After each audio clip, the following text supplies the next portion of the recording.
आप सबों को मेरा नमस्कार और 2024 आपके ज़िंदगी में ढेर सारी खुशियाँ लाए, सुख लाए, शांति लाए, नाम लाए, ऐश्वर्य लाए आपके जीवन में, यही हम कामना करते हैं। और इस शुभ कामना के साथ आज की जो कहानी होने वाली है, वो बड़ा ही दर्दनाक है क्योंकि एक 15 साल की लड़की गलती कर बैठती है, अपने ही गाँव के लड़के से वो प्यार कर बैठती है। जब वो प्यार कर बैठती है और बेधड़क समाज का डर नहीं, लोक लाज का डर नहीं और वो उस लड़के से बेधड़क मिलना-जुलना शुरू कर देती है, तब उस लड़की का करीबी रिश्ता जिसे कहते हैं, वो ऐसे निर्मम हत्या करती है उस लड़की का कि जब आप सुनेंगे तो आप काँप जाएँगे। पुलिस को जब ये पता चला था कि हत्यारा कोई और नहीं है, यही है, तो पुलिस के पैर के नीचे से ज़मीन खिसक चुकी थी। और आखिर समाज में और समाज से ऐसी-ऐसी घटनाएँ क्यों आया करती हैं? क्या वो कारण है? एक्सपर्ट क्या बताते हैं? ये हम सब चर्चा करेंगे इस कहानी के माध्यम से। कहानी की तरफ हम बढ़ते हैं और कहानी की तरफ बढ़ने से पहले अनमोल ज़िंदगी डॉट इन पे तो आपको विज़िट करना ही है। माईपूंगी.com पे भी आपको जाना है और माईपूंगी समाज को चाहिए साफ-सुथरा सोशल मीडिया की एक मुहिम है। उस पे आप अपना अकाउंट बनाएँ और पूरे परिवार के साथ सोशल हो जाएँ। पॉइंट भी अर्जित कर सकते हैं, अकाउंट मोनेटाइज़ करवा सकते हैं आप वहाँ पे। चलते हैं कहानी की तरफ, कहानी है 2 अक्टूबर 2023 की। बहुत ज़्यादा समय हुआ नहीं है। एक माँ तड़पते, बिलखते हुए और रोते हुए थाने पहुँचती है। कौशाम्बी, उत्तर प्रदेश का कौशाम्बी एक जगह है। 2 अक्टूबर को पहुँचती है पुलिस वहाँ, माँ पहुँचती है वहाँ पे थाने और वो रोना गिड़गिड़ाना शुरू करती है और कहती है कि श्रीमान मेरी बेटी का अपहरण कर लिया गया है। 2 दिन से वो लापता है, घर नहीं आ रही है। मुझे पूरा विश्वास है कि कोई न कोई उसका अपहरण किया है। वो बहुत रोने लगती है, गिड़गिड़ाने लगती है। वहाँ पे चिल्ला-चिल्ला कर रोना शुरू कर देती है। पुलिस सांत्वना देती है वहाँ पे। दारोगा बाहर आते हैं, एक गिलास पानी पिलवाते हैं, बोलते हैं कि बहन आप चिंता मत करो, हम सब सँभालेंगे, देखते हैं, आप परेशान ना हो और आपकी जो बच्ची है, वो घर सकुशल वापस आएगी। पुलिस इस महिला के रोने और धोने के आधार के ऊपर और जो-जो ये डिटेल्स बताती है, उसके आधार के ऊपर पुलिस एफआईआर दर्ज कर लेती है। पुलिस उस लड़की का तस्वीर भी माँगती है और ये पहले से तस्वीर लेकर गई थी कि ये मेरी बेटी है जो 2 दिन से लापता है, मुझे शक है कि इसका अपहरण कर लिया गया है। पुलिस अब जाँच-पड़ताल शुरू कर देती है इनके कथनानुसार। पुलिस सभी जगह पे तलाशती है, इनके गाँव से पता करती है, इनके रिश्तेदार में पता करती है। उस लड़की का जो तस्वीर है वो पुलिस सारे थानों में प्रेषित कर देती है, भेज देती है। कहीं-कहीं जगह पे इस लड़की का तस्वीर को भी चिपका दिया जाता है। पुलिस अपना काम कर रही है, टीम गठित कर दिया जाता है। लेकिन पुलिस को अब कहीं से भी किसी भी प्रकार का सुराग हाथ नहीं लग रहा है। आखिर लड़की गई तो गई कहाँ? क्या हो गया लड़की के साथ? कुछ पता नहीं। पुलिस हाँ, जेल के अंदर भी जा जाकर जो शातिर अपराधी हैं, जिनका कार्यकलाप इसी प्रकार का अंजाम देने और इसी प्रकार के जुर्म में संलिप्त रहने वाले जितने भी अपराधी हैं, उनसे भी पूछताछ करती है, लेकिन कहीं से भी कोई क्लू पुलिस को मिलता नहीं है। पुलिस परेशान तो है कि आखिर भाई लड़की गई तो गई कहाँ? अपहरण अगर हो गया है तो कहीं कोई न कोई अनहोनी ना हो जाए, ये पुलिस को डर सता रही है। पुलिस अपना काम कर रही है, दिन बीतते जा रहा है, दिन बीतते जा रहा है, कुछ पता नहीं चल रहा है। अचानक एक दिन यानी 26 अक्टूबर को वहाँ के तेजवापुर गाँव से ग्रामीण फ़ोन करते हैं पुलिस को कि श्रीमान यहाँ पे एक लड़की की लाश है। पुलिस को जैसे ही ये सूचना मिलती है, पुलिस की टीम वहाँ पे पहुँचती है। पहुँचने के बाद मुआयना करती है, चारों तरफ देखती है कि भई कुएँ में एक लाश पड़ा हुआ है और वो ऊपर की तरफ पानी के ऊपर तैर रहा है। बदबू भी आ रहा है वहाँ से, क्योंकि अभी अक्टूबर महीने में ठंडी का समय है तो थोड़ा बहुत लाश में जान बचा हुआ है। मतलब लाश अभी ज़्यादा गला नहीं है, थोड़ा बहुत तो ठंडी की वजह से वो है, लेकिन बदबू आ रही है। ऊपर से ऐसा दिख रहा है कि कोई मजबूत हथियार से माथे पे, सीने पे, पेट पे एक गड्ढा किया गया है, ऐसा गड्ढा दिख रहा है। पुलिस टीम की माध्यम से कुआँ से उस लाश को बाहर निकालती है पुलिस। पुलिसिया कार्रवाई वहाँ पे होता है, पंचनामा होता है। पंचनामा के साथ-साथ पुलिस उस महिला को भी बुलाती है, जो महिला उस दिन एफआईआर लिखवाने गई थी। वो महिला आती है, आने के बाद वो पहचानती है। पुलिस कहती है कि पहचानिए कहीं ये आपकी बेटी तो नहीं है? वो पहचान जाते हैं कि हाँ श्रीमान यही मेरी बेटी है और ज़ोर-ज़ोर से रोना शुरू कर देती है। चिंघाड़ मारना शुरू कर देती है, ज़मीन पे लोटना शुरू कर देती है, बार-बार गिर जा रही है, बेहोश हो जा रही है। पुलिस की टीम इन-किन प्रकारेण संभालती है। भीड़ तो काफ़ी इकट्ठा हो जाता है वहाँ पे। पोस्टमार्टम के लिए लाश यानी डेड बॉडी को भेज दिया जाता है। रिपोर्ट वही आता है कि धारदार और वजनदार हथियार से इसके शरीर के ऊपर वार किया गया है, जिसकी वजह से अंदर के जितने भी ऑर्गन हैं वो डैमेज हो चुके थे। पुलिस विगत 24 से 25 दिन से परेशान है। हत्यारा तक पुलिस पहुंच नहीं पा रही। पुलिस ये सोच रही है कि आखिर क्या किया जाए और क्या ना किया जाए, कैसे हत्यारा तक पहुंचा जाए। इस केस पे अब नजर जाती है वहां के एसपी, जिनका नाम है ब्रिजेश कुमार श्रीवास्तव। श्रीवास्तव जी केस के ऊपर नजर डालते हैं, डालने के बाद अभी तक कोई क्लू मिला नहीं है। मामला अब मान और सम्मान का हो गया है कि भाई इतने निकम्मी पुलिस तो नहीं होगी कि पुलिस ये जान भी ना सके कि इसका मर्डर कौन किया है। यानी इस लाश से पर्दा तो उठाना तो पड़ेगा ही। अब यहाँ पे मान सम्मान की बात आ गई। ब्रजेश कुमार श्रीवास्तव जी अपना बुद्धि लगाते हैं और अपने टीम को ये कहते हैं कि जरा बताना तो कोई एफआईआर किस दिन को लिखवाया गया था। भाई डेट देखी जाती है 2 तारीख। ये कहते हैं, आदेश देते हैं कि ये काम करो, जहां से लाश मिली है यानी उस 2 तारीख के एक दिन पहले यानी 1 तारीख से लेकर ये 26 तारीख के बीच में देखना कि घटना स्थल के आसपास में कोई नंबर एक्टिव तो नहीं रहा है। और ये जो आइडिया है श्रीवास्तव साहब का वो काम कर जाता है। एक नंबर निकल कर आता है कि 26 यानी 25 तारीख को वहां पे सॉरी 1 तारीख को वहां पे एक नंबर 1 अक्टूबर को वहां पे एक नंबर एक्टिव था। नंबर को देखा जाता है और ट्रेस किया जाता है। उस नंबर को जब ट्रेस पुलिस करती है तो ये पाती है कि ये जो नंबर है जिसके नाम पे उसका नाम है शिवपति। एफआईआर लिखवाने गई जो महिला थी उस महिला का भी नाम शिवपति है। यानी शिवपति अपने बेटी के अपहरण होने का एफआईआर लिखवाने गई थी।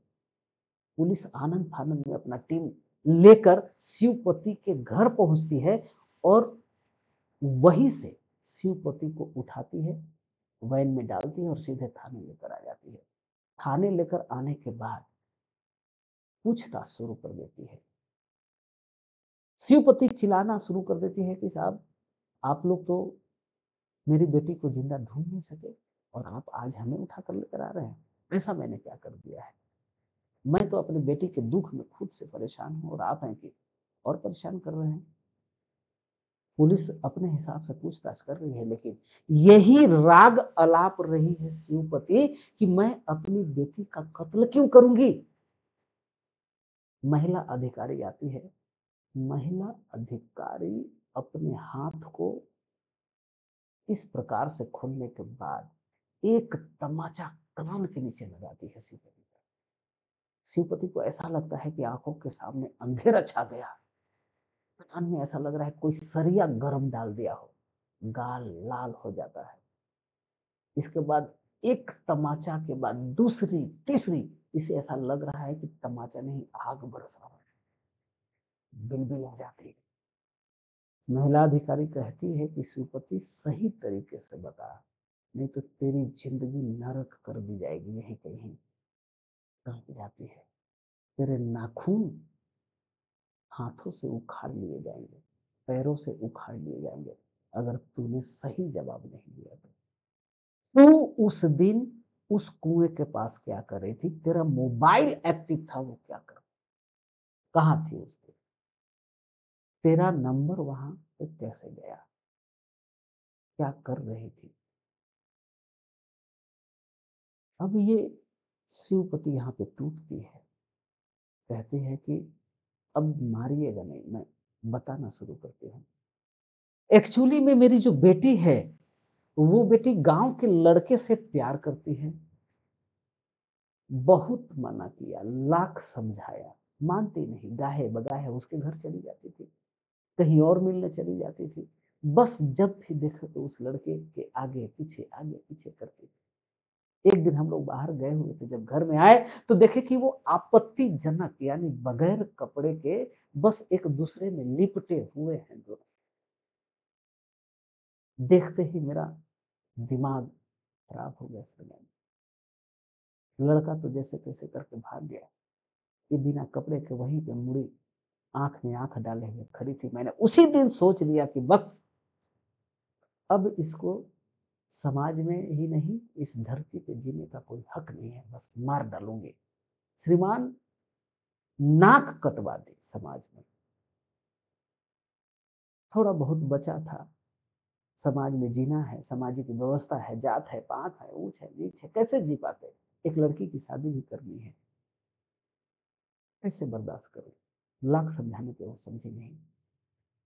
तब जाकर मैंने ऐसा कदम उठाया। अब वो बताती जा रही है, महिला अधिकारी सुनती जा रही है, आंखें बड़ी बड़ी होती जा रही है।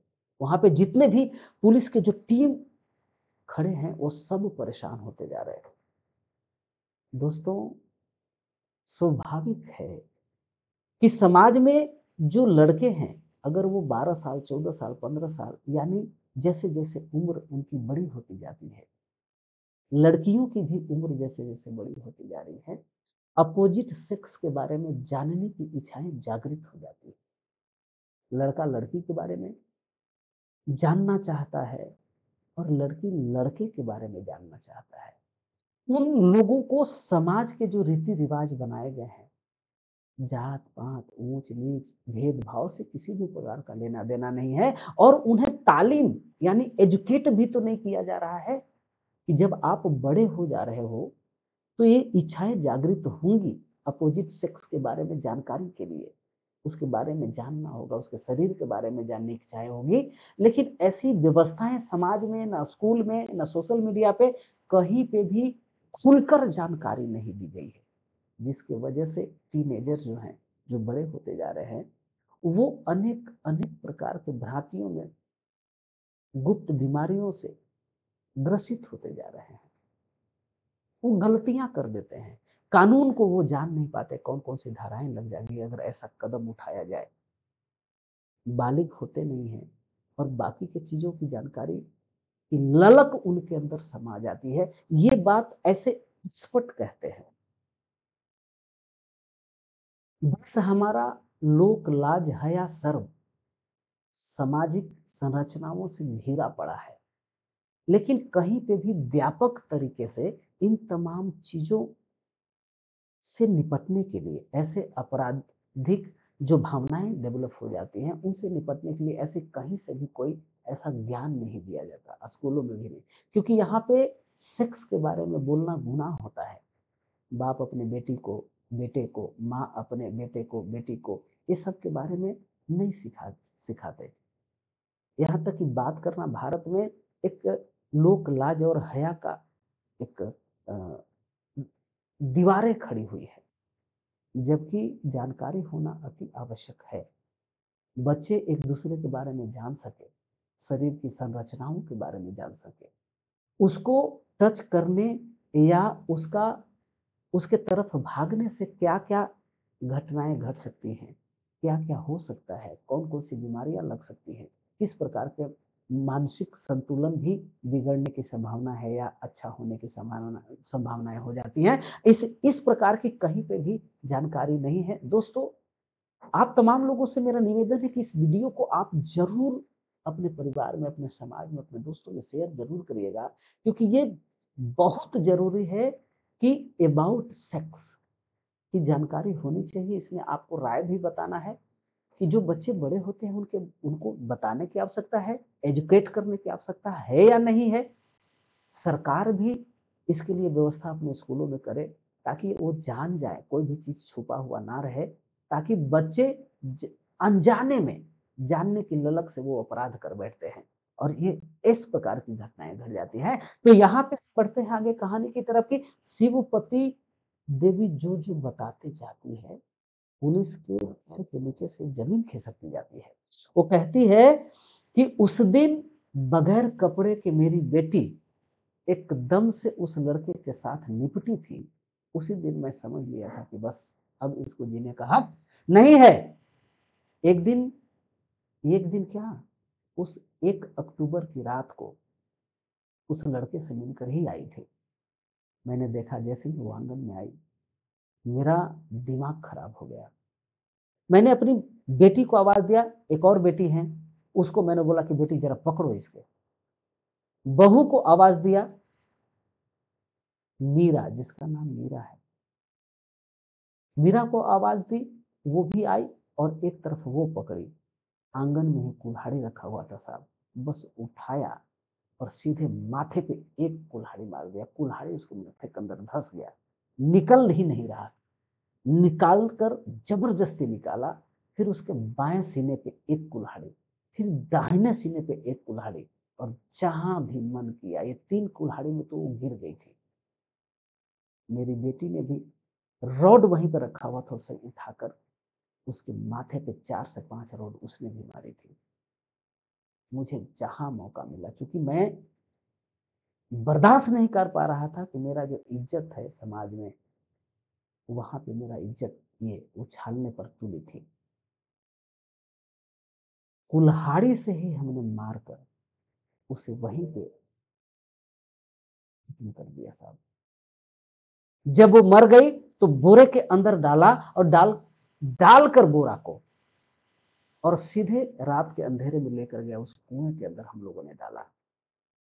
उसी समय साथ में मोबाइल था मेरा, क्योंकि टॉर्च नहीं था और मोबाइल के लाइट से ही मदद के लेकर मैं जाकर वहां पे उसको कुएं के अंदर डाला था साहब।